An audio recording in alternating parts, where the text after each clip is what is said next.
सभी को प्रणाम। आत्मा और परमात्मा का मिलन संजोग डे 18। आइए मातृशक्ति को हृदय में धारण करें, उनके प्रेम के प्रकाश को हृदय में धारण करें और एक दैवीय संकल्प लें कि जो भी गुरु सत्ता के सानिध्य में हम पढ़ रहे हैं, सुन रहे हैं, उसे अपने जीवन का, अपने व्यवहार का, अपने आचरण का एक अभिन्न अंग बनाएंगे और जो हमें अच्छा लगा उसे सबसे बांटते जाएंगे। अगर आपको ये स्वाध्याय अच्छा लग रहा है, अंतरात्मा से आपके जीवन में परिवर्तन कर रहा है, तो इसे ज्यादा से ज्यादा लोगों तक बांटने का संकल्प उठाइए। एक गायत्री मंत्र विश्व कल्याण के भाव से। ओम भूर्भुवः स्वाहा तत्सवितुर्वरेण्यं भर्गो देवस्य धीमहि धियो यो नः प्रचोदयात्। पिछले स्वाध्याय में हमने जाना, हमने समझा कि परमात्मा कह रहे हैं कि मेरा काम हो गया, मैंने एक श्रेष्ठ मानव रच दिया और इससे सुंदर मैं कुछ नहीं कर सकता था। अब तुम अपने कर्तव्य का बोध करो, तुम सब जाग जाओ। वो ईश्वर हमें कह रहा है, जाग जाओ, उठो, जागो और अपने कर्तव्य को समझो और अपना कर्तव्य पूर्ण करते हुए कोई आशा अपेक्षा मत रखो, कोई डिजायर मत रखो। कर्ता भाव से मुक्त होकर, देह भाव से मुक्त होकर, आत्मा के दिव्य प्रकाश को अनुभव करते हुए इस धरती के लिए, इस विश्व के लिए, भारत माता के लिए अपने कर्तव्य को करते चलो। आगे गुरुदेव लिख रहे हैं, नेक्स्ट चैप्टर है आत्मोत्कर्ष के लिए उपासना की अनिवार्य आवश्यक। आत्मो उत्कर्ष मतलब आत्मा को ऊपर की ओर, ग्रेड है ना, हमें अवस्थाएं हैं, विभिन्न अवस्थाएं हैं। जो एक बालक है, जो 6 महीने का बालक है, उसके लिए जो डिसिप्लिन होता है वो अलग होता है। 6 साल के बालक का डिसिप्लिन अलग होता है। 16 साल का हो जाएगा तो डिसिप्लिन अलग है। 26 का हो जाएगा तो डिसिप्लिन अलग है। हर उम्र में डिसिप्लिन बदल रहा है, चेंज हो रहा है। तो आत्मा के लिए, आत्मा को लगातार विकास की ओर बढ़ना है। हम आए ही विकास के लिए हैं। इस धरती पर आए क्यों? ऊपर इतना सब कुछ बढ़िया था, इतना मजेदार था, इतना आनंदित था, उसको छोड़कर नीचे आने की आवश्यकता क्या थी? क्योंकि वहां हमको पता था कि ग्रोथ बहुत स्लो है और आत्मा का जो मूल तत्व है वो ग्रोथ ही चाहता है। ग्रोथ ऐसी नहीं, संसारिक ग्रोथ नहीं, ऐसी ग्रोथ जिसमें आत्मा परमात्मा से एक हो जाए, आत्मा का परमात्मा से मिलन संजोग हो जाए। तो उस उत्कर्ष के लिए, आत्मा के उस विकास के लिए उपासना मैंडेटरी है। इसी को गुरुदेव इस चैप्टर में एक्सप्लेन कर रहे हैं। आइए आगे पढ़ते हैं। शरीर को नित्य स्नान कराना पड़ता है, वस्त्र नित्य धोने पड़ते हैं, कमरे में बुहारी रोज लगानी पड़ती है और बर्तन रोज ही मांजने पड़ते हैं। कारण यह है कि मलनता की उत्पत्ति भी अन्य बातों की तरह रोज ही होती है। एक बार की सफाई सदा का काम नहीं चला सकती। मन को एक बार स्वाध्याय, सत्संग, चिंतन, मनन आदि से शुद्ध कर दिया जाए तो समाधान होने के बाद भी वह स्थिति उसी प्रकार बनी रहेगी, ऐसी आशा नहीं की जानी चाहिए। अभी आकाश साफ है, अभी उस पर धूली है, आंधी है, कोहरा है, बादल छाने लगे हैं, तो इसमें कुछ भी आश्चर्य की बात नहीं। एक बार की क्षमता समझाया हुआ मन सदा उसी निर्मल स्थिति में बना रहेगा, इसका कोई भरोसा नहीं। मलिनता शरीर, वस्त्र, बर्तन, कमरे आदि को ही आए दिन गंदा नहीं करती रहती, मन को भी प्रभावित, आच्छादित करती है। और अन्य सब मलिनताओं के निवारण की तरह मन पर छाने वाली मलिनता भी नित्य परिष्कार आवश्यक एवं अनिवार्य मान चला जाए और उस परिशोधन को नित्य कर्मों में स्थान दिया जाए। उपासना का यही प्रयोजन है। गुरुदेव बहुत सरल शब्दों में ये समझाना चाह रहे हैं कि जब हम घर की डस्टिंग रोज करते हैं तो हमको अपने कारण शरीर की भी रोज सफाई करने की आवश्यकता है, उसकी भी क्लीनिंग करने की रोज आवश्यकता है। और हम बाहर से तो रोज सफाई करते हैं। मान लो एक कुकर को इमेजिन करके देखो, कढ़ाई को इमेजिन करके देखो, खाना बनाने के पात्रों को इमेजिन करके देखो। हम जब खाना बनाते हैं तो हम उस बर्तन को बाहर से मांजते हैं केवल, या अंदर से भी मांजते हैं?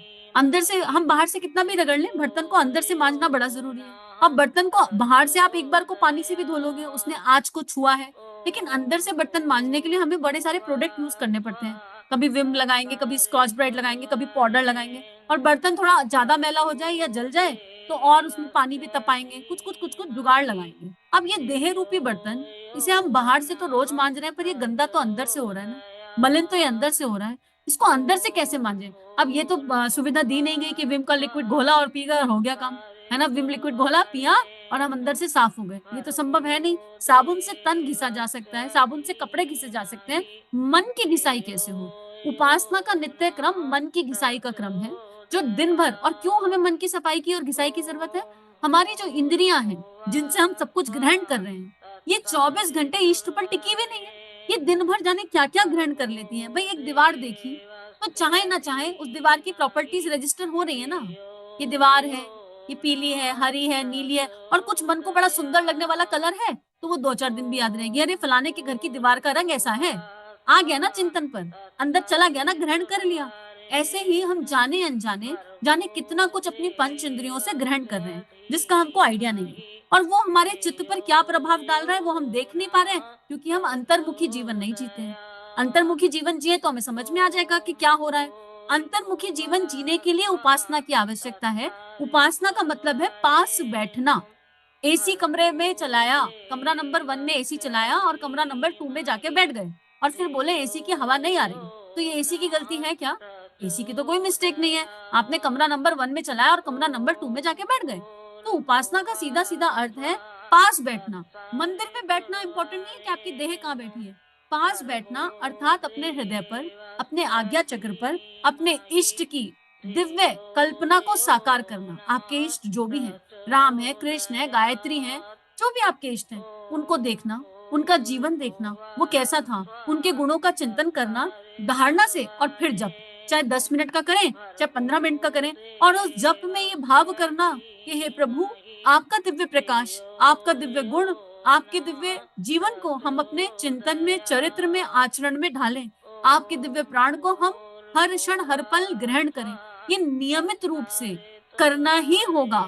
गुरुदेव का जीवन देख लीजिए, गुरुदेव ने क्या-क्या नहीं किया, लेकिन उन्होंने उपासना नहीं छोड़ी। कोई तो कारण होगा कि गुरुदेव 66 माला अर्थात 6 घंटे का जप रोज करते रहे। गुरुदेव गायत्री सिद्ध थे, गुरुदेव गायत्री माता ही थे। गुरुदेव और गायत्री माता में कोई अंतर नहीं रहा, कोई भेद नहीं रहा, लेकिन गुरुदेव ने 6 घंटे नियमित उपासना करी, कोई कारण रहा होगा।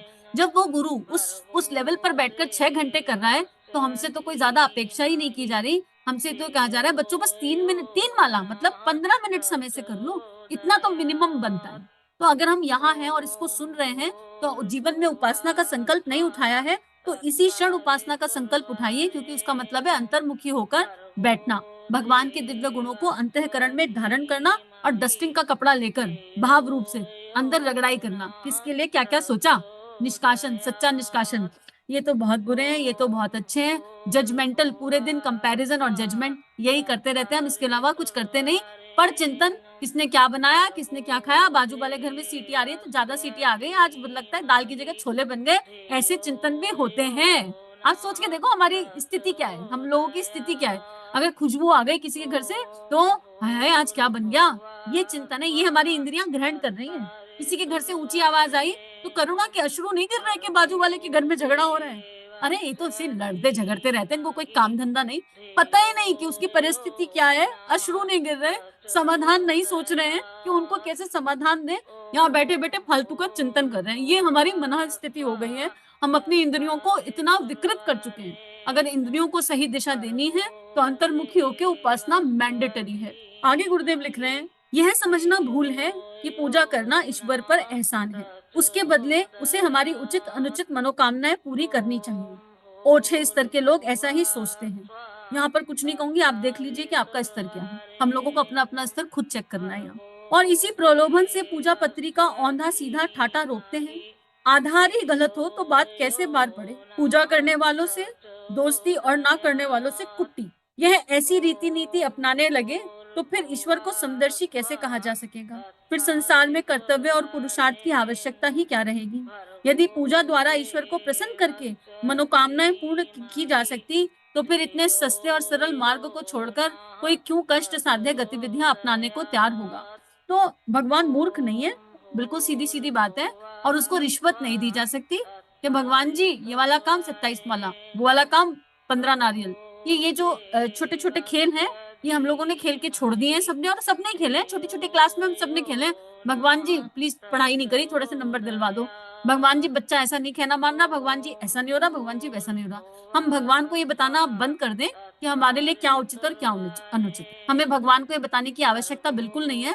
वो भगवान जो पूरा ब्रह्मांड चला रहा है, उसको क्या ये पता नहीं हमारे लिए क्या उचित और क्या अनुचित है। हम भगवान को बैठे बैठे गाइड करते रहते हैं और फिर बड़े खुश होकर कहते हैं अरे हमने भगवान से कहा था, ये पूरा हो गया।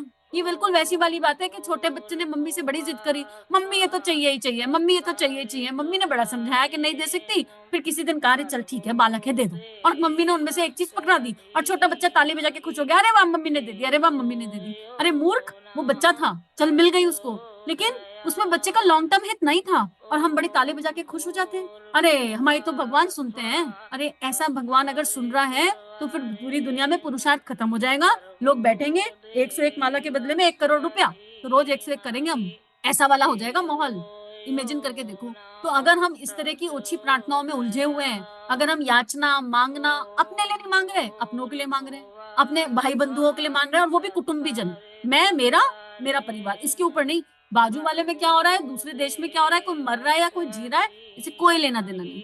तो फिर ये कौन सी स्थिति है हमारी? तो हमको ये भगवान को बताना अब बंद करना होगा कि भगवान क्या उचित और क्या अनुचित। रेदर उससे बेटर ये है कि समर्पण कर दें और जो भगवान कहे वो करें। उचित अनुचित, सही गलत, धर्म अधर्म, ये सब परमात्मा डिसाइड कर लेगा अगर समर्पण हो जाएगा। और उपासना वो शक्ति है जो सही तरीके से 3 शरीर से, भावनाओं से पूर्ण होकर की जाए तो अल्टीमेटली समर्पण विसर्जन विलय की ओर ले जाती है। लेकिन इसको अनुभव करना पड़ेगा, और अनुभव करने के लिए इसको करना पड़ेगा। आगे गुरुदेव लिख रहे हैं कि अगर सब कुछ छोड़कर ये लॉलीपॉप टॉफी वाला गेम खेला जाए और ये तथ्य अगर सही हो, तो मंदिर के पुजारी सर्व मनोरथ संपन्न हो गए होते। साधु पंडित जो ईश्वर का ही झंडा उठाए फिरते हैं, सर्व कामना संपन्न हो गए होते। फिर उन्हें अभाव असंतोष क्यों सताता? प्रत्यक्ष है कि यह वर्ग और भी अधिक दयनीय स्थिति में है।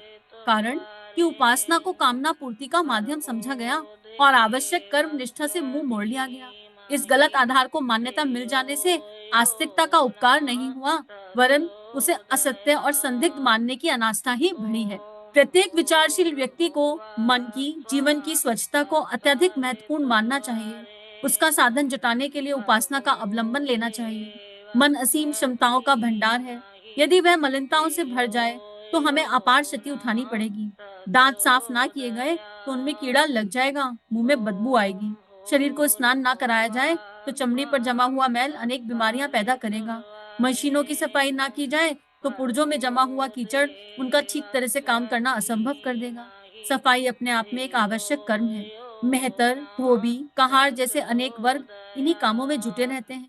साबुन, फिनाइल बनाने की फैक्ट्रियों से लेकर दंत मंजन तक के विशालकाय कारखाने गंदगी के निराकरण के साधन में ही तो लगे हैं। मन इन सबके ऊपर है। यदि उस पर निरंतर चढ़ते रहने वाली मलिनता की उपेक्षा की गई तो वह बढ़ते बढ़ते इतनी अधिक हो जाएगी कि हमारा अंतरंग ही नहीं, बहिरंग जीवन भी अव्यवस्थाओं, अस्त व्यवस्थाओं और अवांछनीयतों से भरा घिरा दिखने लगेगा। उपासना ना करने से बाह्य जीवन इम्पैक्ट होता है।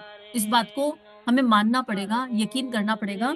आपके जीवन में, हमारे जीवन में अगर उपासना नहीं है तो हम उस श्रेष्ठ गुणों को, उस सविता के दिव्य प्रकाश को धारण नहीं कर रहे, और हम हर समय दुखी रहते हैं। या तो सुखी हो जाते हैं या दुखी हो जाते हैं टेम्परेरी परिस्थितियों से। पर चिंतन होता है, दूसरों की बुराई का चिंतन होता है। अंतःकरण में तो उतरे नहीं, अपने भीतर तो झांक कर देखा नहीं कि हमें सीखना क्या है। और जब तक हम उपासना नहीं करेंगे हमें अंतर्मुखी जीवन जीना नहीं आएगा। इंद्रियां अपने विषयों से मुक्त नहीं होंगी और फिर हम इधर उधर उलझे रहेंगे। झूठे मान सम्मान में, झूठी यश प्रतिष्ठा में, एक खोखली दिशा में जाएंगे। और फिर सफलता हो गई तो कूद के खुश हो गए, असफलता मिली तो पस्त हो गए।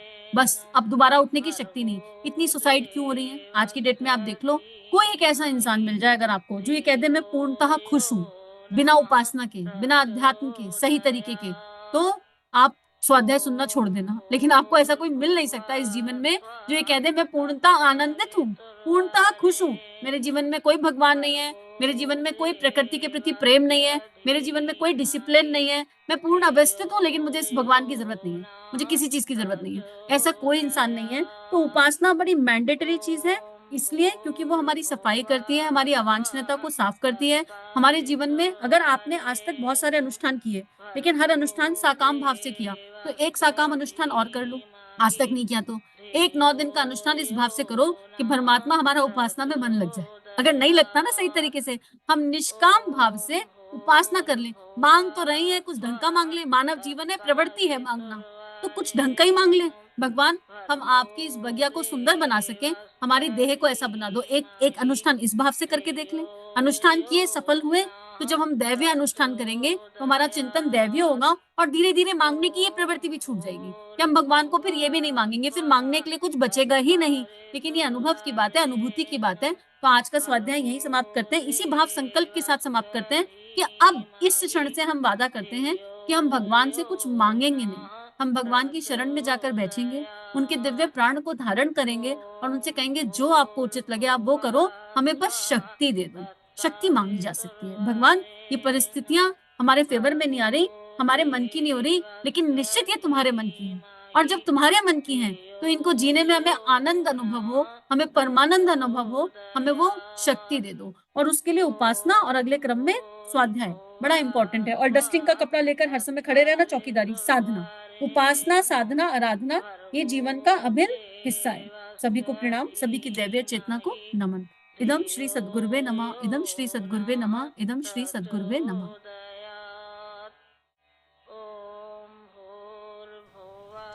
हमारे YouTube चैनल को सब्सक्राइब कीजिए और बेल आइकन पर क्लिक कीजिए ताकि आने वाली सभी वीडियो की नोटिफिकेशन आपको मिलती रहे। आप सभी को बहुत बहुत थैंक यू।